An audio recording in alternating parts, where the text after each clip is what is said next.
આપ્યા છે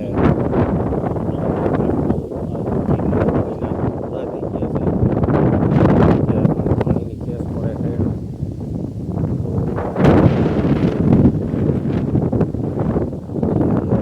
ખાસ નદીઓ લંબાઈ જાય છે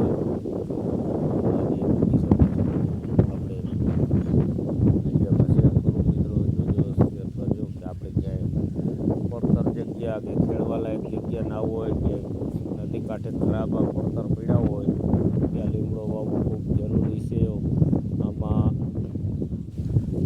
આમાં છે આપણે વળતરે મળે છે અને બીજે નંબરે એક કુદરતી અને પ્રકૃતિને આપણે મદદરૂપ થઈએ કે કારણ કે લીમડો છે એ એની હવાહારી ઠંડક રહીએ કળવા રહીએ એટલે પ્રકૃતિને મદદ કરી શકીએ અને એક આપણે વળતરે પણ સારું મળી શકે. તો જો મિત્રો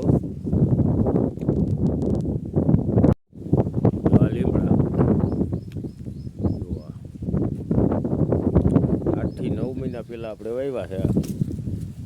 એનું થડ 6 થી 7 ઇંચના ઘેરાવાનું 7 ઇંચના ઘેરાવાનું થડ થઈ ગયું છે. પછી એની આખી ઊંચાઈ તમને બતાવું. જો જો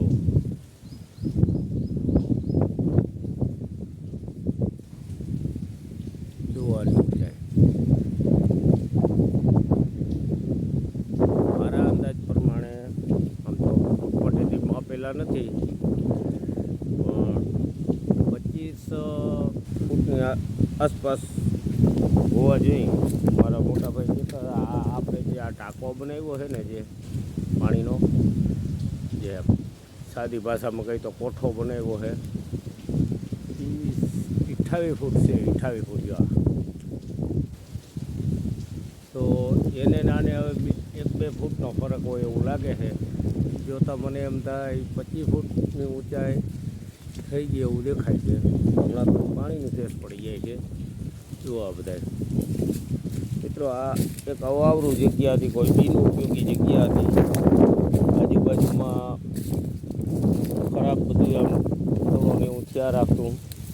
તો આ કૂવાની બાજુમાં ને આ જો નદી છે નદીની બાજુમાં ખૂબ વ્યવસ્થિત કરી લીધું એટલે ચોખ્ખું એ થઈ ગયું અને ઉપયોગ થઈ ગયો. જો આ તમને દેખાતું હોય છે 10 થી 12 ફૂટ પથ્થર રાખીને કાચી વંડી કરી અને આમાં માટીની ભરતી કરી કાંકરી રેતી આ ત્યાં જે પથ્થર જે આવ્યું નીચે ભરી દીધું મિત્રો. પછી આ છોડ લઈ આવી અને ઉગાડી દીધું. અત્યારે આ બાજુ જો આ પાણીની થોડી ખેંચ પડી જાય છે એટલે બહુ ગ્રોથ નથી થયો. જ્યાં વધારે પાણી મળે ત્યાં વધારે ગ્રોથ થયો. ઊંચાઈ તો આ સારી જ થઈ ગઈ છે.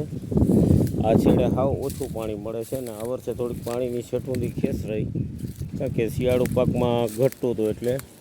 અને જોયું પાણી આપણે આપી નાખેલા એ મોટી નુકસાની થઈ છે. આ એક વચમાં આંબલી રહી ગઈ છે. આંબલીનો છોટો સારો હતો તો અમને એમ થયું છોકરાઓને ખાવા માટે આ એક રાખીએ વચમાં. જો એમાં અત્યારે મોર આવી ગયા છે.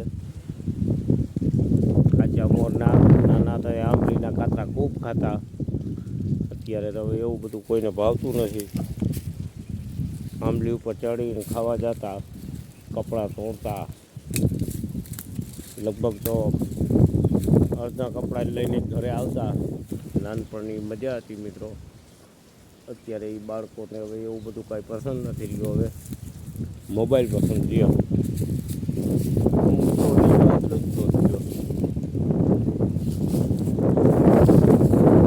નાનો ગ્રોથ છે. એકારે રોપા કરેલા છે પણ અલગ અલગ પ્રકારના થઈ ગયા છે.